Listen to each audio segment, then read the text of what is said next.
Changing of the month means emergency SNAP benefits allotments are done in Washington state. These were monthly additions onto food benefits that first started in March of 2020. 45,000 people in Benton and Franklin counties are currently receiving food benefits. KapKV's Rylee Fitzgerald tells us there are hundreds of thousands of people across our state losing that additional boost that they've had for the past 3 years.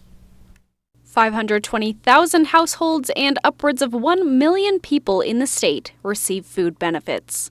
Following 36 months of extra support to create a cushion for people experiencing food insecurity in the form of emergency SNAP benefits, the cushion has been removed, right at an unforgiving time in terms of food inflation.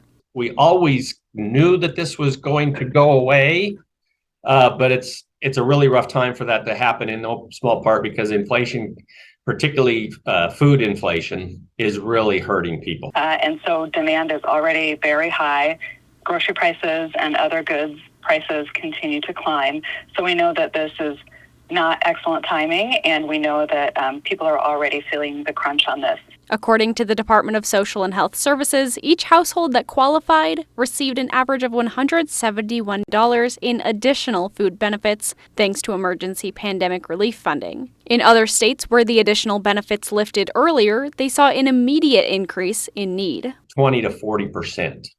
According to the Washington Department of Social and Health Services, there are ways for people to stretch those food benefit dollars.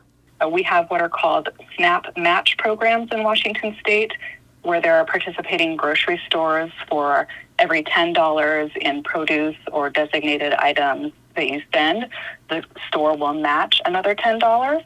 Even though the emergency benefits weren't meant to last forever, there are thousands of people across the country and right in the community who will be affected by the loss of these benefits. Reporting for KapKV Local News, I'm Rylee Fitzgerald. Now, there is a bill in the Washington state legislature right now related to food assistance funding to support community food banks and other programs provided through the Department of Social and Health Services. It passed through the House earlier this week, 95 to 2, and it's now on its way to the Senate.